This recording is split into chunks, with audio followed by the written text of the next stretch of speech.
Olá, alunos! Eu sou Ana Luísa Fidelis, estudante do curso de farmácia da UFMG, no turno noturno. Hoje eu vim dar uma aula breve sobre as interações intermoleculares.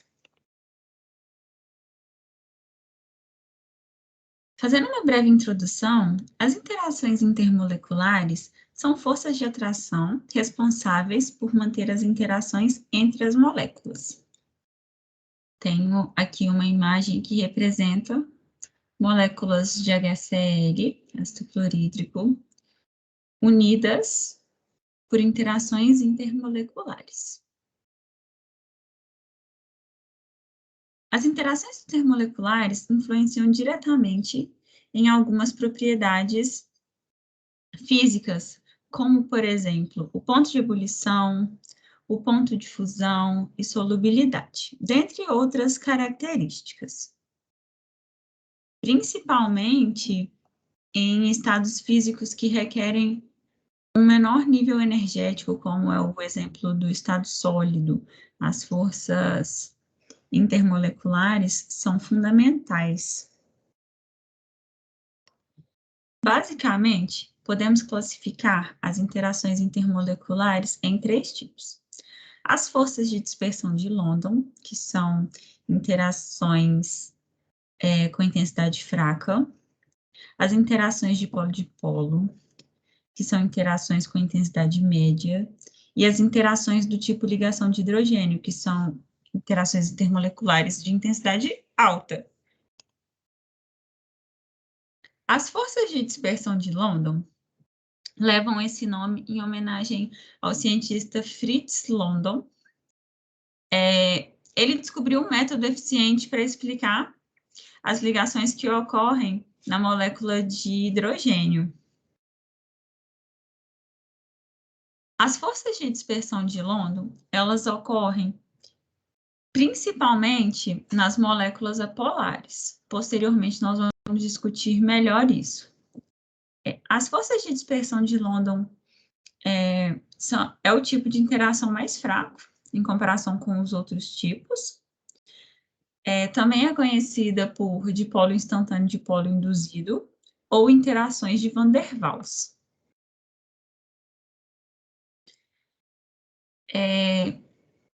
Considerando que toda molécula possui uma nuvem eletrônica em contínuo movimento, durante uma pequena fração de segundo, a molécula polar pode adquirir uma conformação polar, formando um dipolo, onde as cargas positivas e negativas ficam nas extremidades das moléculas, por uma pequena fração de segundos.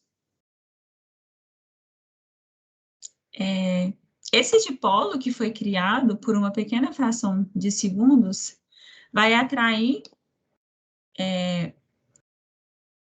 os elétrons da molécula vizinha, induzindo a molécula vizinha a também se transformar em um dipolo. Por isso que esse tipo de interação leva esse nome, porque um dipolo, que é produzido momentaneamente, de maneira instantânea, induz a molécula vizinha a também se transformar em um dipolo. A gente tem uma imagem que exemplifica isso. A gente tem duas moléculas apolares, onde uma adquire uma conformação dipolar por um instante, fazendo com que a molécula vizinha seja induzida a também se transformar em um dipolo.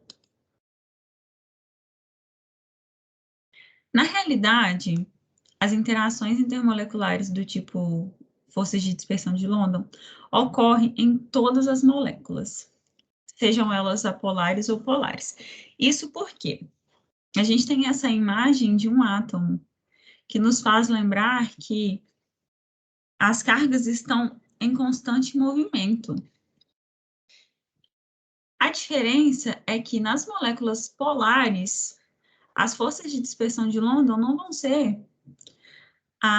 será a força resultante, a gente vai ter outros tipos de interação que vão sobressair, ok? Dando sequência, vamos falar um pouco sobre as interações de polo-dipolo. Essa interação é característica em moléculas que são polares. O que isso quer dizer? Que a gente vai ter a presença de uma diferença de eletronegatividade. Então, a molécula estará dividida em um polo positivo e um polo negativo, por isso que é considerada uma molécula polar. Dessa forma, a extremidade negativa interage com a extremidade positiva da molécula vizinha, criando assim uma rede de interações, como a gente pode ver nessa imagem. Uma rede de interações de moléculas interagindo entre si. Esse tipo de interação também é chamado por interação de polo permanente ou interação dipolar. As interações do tipo ligação de hidrogênio, elas ocorrem tipicamente quando a gente tem átomos de flúor, nitrogênio ou oxigênio ligados a um átomo de hidrogênio. Como a gente sabe, os átomos flúor, nitrogênio e oxigênio são extremamente eletronegativos e apresentam um raio atômico pequeno. Isso vai fazer com que eles tenham uma grande eletroafinidade. E quando eles estão ligados a um átomo de hidrogênio, o hidrogênio vai ficar extremamente deficiente em elétrons, porque ele vai estar ligado a átomos extremamente eletronegativos.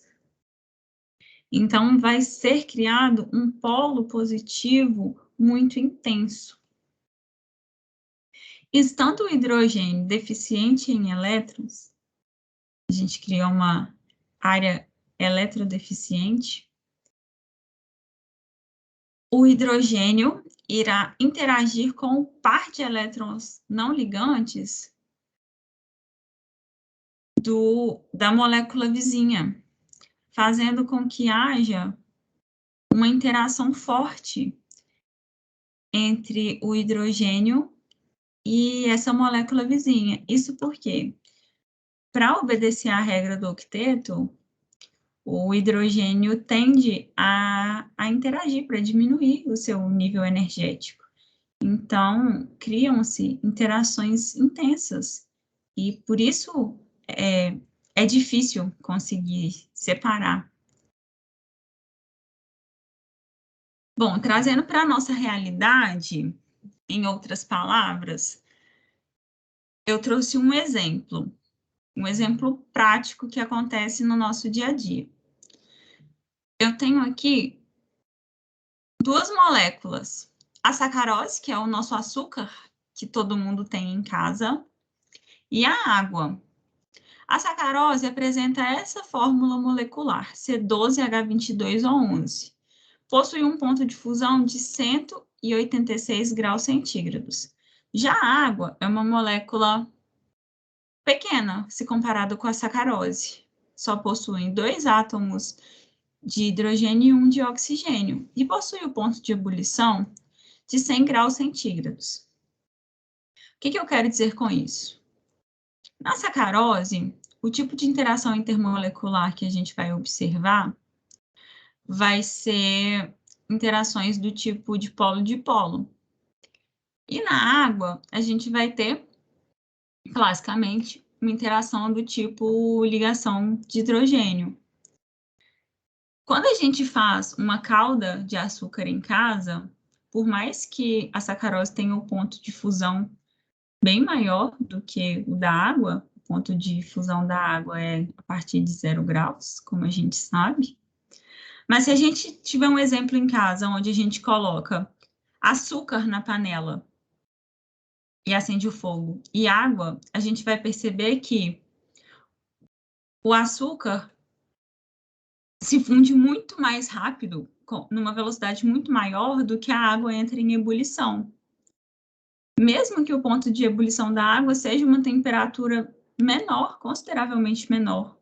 Isso porque as interações intermoleculares que estão presentes na água são interações mais intensas do que as presentes na sacarose. Então, isso é que vai dificultar que a água entre em ebulição.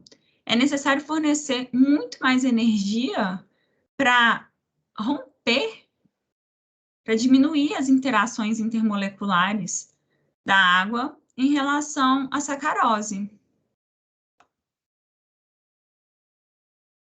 Como eu disse no início da aula, as interações intermoleculares estão diretamente relacionadas com os estados físicos da matéria.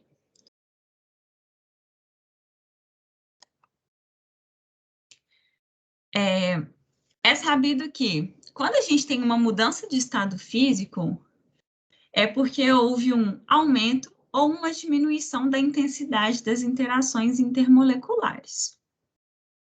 Quanto mais forte for o tipo de interação intermolecular, mais difícil será para afastar essas moléculas, assim como foi citado no exemplo do açúcar e da água. Ainda que na substância presente uma temperatura maior, uma temperatura de mudança de estado físico maior, se a intensidade da interação intermolecular for maior, o gasto energético vai ser maior. Bom, as discussões são diversas sobre as mudanças de estado físico e as interações intermoleculares. Como eu já disse, está totalmente relacionado. Porém, para a aula não ficar muito extensa e cansativa, eu vou focar no ponto de ebulição. São dois fatores que influenciam o ponto de ebulição das substâncias: o tamanho da molécula e o tipo de força intermolecular. Quanto maior for o tamanho da molécula, maior será a superfície de contato e, portanto, maior a área para atuação das interações intermoleculares. Ou seja, se eu tenho uma molécula maior, eu tenho áreas, eu tenho sítios para que hajam interações intermoleculares. Então, quanto maior forem os meus sítios disponíveis para interação, mais difícil vai ser para eu conseguir romper essas interações. Então, com isso, a mudança de estado físico vai ser dificultada quando a superfície de contato for maior.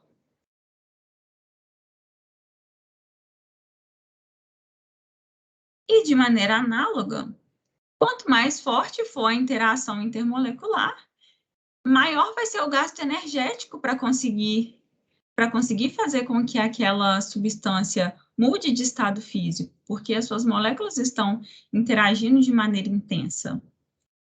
Eu fiz aqui um esquema onde está em ordem decrescente de intensidade e indicando o sentido do ponto da temperatura de ebulição. Ou seja, se eu tiver uma molécula que as interações intermoleculares são do tipo dipolo instantâneo, dipolo induzido, se comparado com uma molécula que realiza interações intermoleculares do tipo ligação de hidrogênio, eu terei uma maior temperatura de ebulição da molécula que apresenta interações do tipo ligação de hidrogênio. Fazendo um exercício para assimilarmos o conteúdo, álcool etílico e éter dimetílico têm a mesma fórmula molecular, e seus momentos dipolares são semelhantes. Entretanto, seus pontos de ebulição são bastante diferentes.